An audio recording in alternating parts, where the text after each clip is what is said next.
Okay everyone, today I will show you how to do the vein and pupil details of this cool eyeball granny square. And before we start, if you like this video, please like it and subscribe to my channel. All right, let's start. Okay, when we turn the square over, as you can see, I did not sew in my ends yet, but I will eventually. So what you need is a darning needle or any kind of needle that you use to sew in your ends. And this is organic cotton, so it splits very easily, as you can see. Okay, so now, because this is already secured into our granny square when we fastened off, I'm not worried about this at all. So this is how I do the pupil detail. You can do it however you want. You don't need one. It's up to you. But I stick my needle through the middle of our magic loop here, and I turn it around like this and pull through. Make sure it doesn't pull too much. Now it can go any way you want. I like to experiment. I probably won't put it here, but wherever you put it, you can put it in between the 2 double crochets and just pull gently like that. You can have it going however you want. Okay, now flip it over, put it through the middle, and you're just going to keep seaming it like that. Okay, and you can get fancy, you can experiment. The last time when I made my eyeballs, I just made it kind of thick like this. That's okay, but if you want, you can come from the back. This is how we make our veins.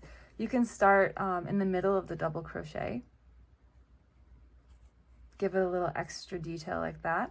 Oh, I like that.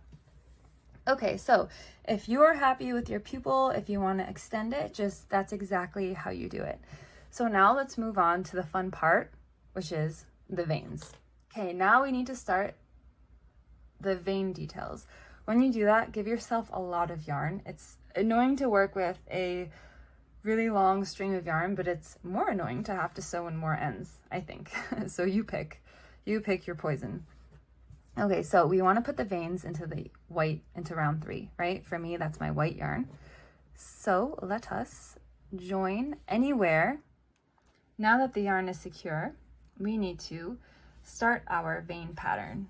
So what I like to do is, you have to work from the back to the front in this case, because we secured on the back. I like to just insert my needle into the bottom of that double crochet when we want to kind of stretch or make like a long vein.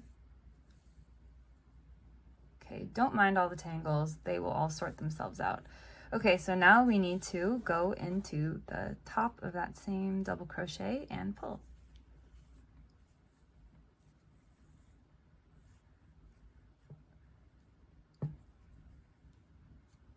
It seems like my sport weight yarn is a little thin,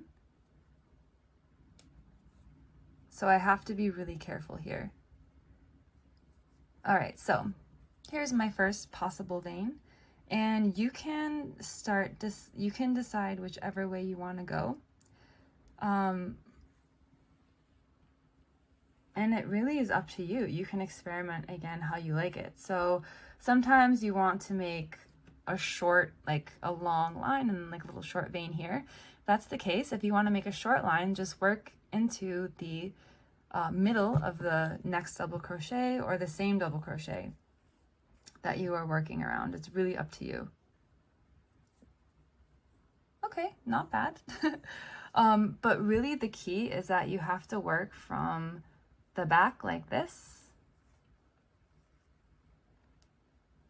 and then back into the front. I'm gonna go into that same stitch because it seems kind of lonely.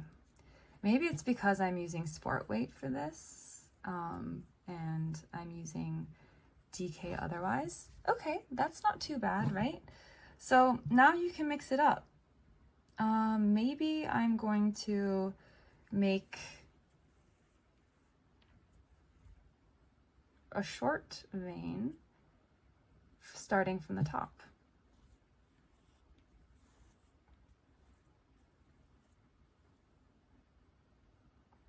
I like that. Okay, now I will work like this. Okay, so I think you get the gist here. It's really up to you how you want to order your veins. There's no rule of how you do this.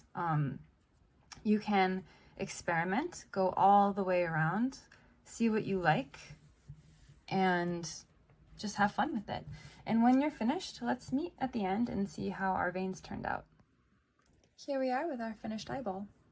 I really like how the sport weight yarn added smaller vein details. But yeah, you can use whatever yarn weight you want for the details. All right, cool. So I hope you enjoy making this pattern. If you want, you can get the paid pattern for the Who's There sweater, or you can just enjoy making these awesome granny square eyeballs. All right, awesome.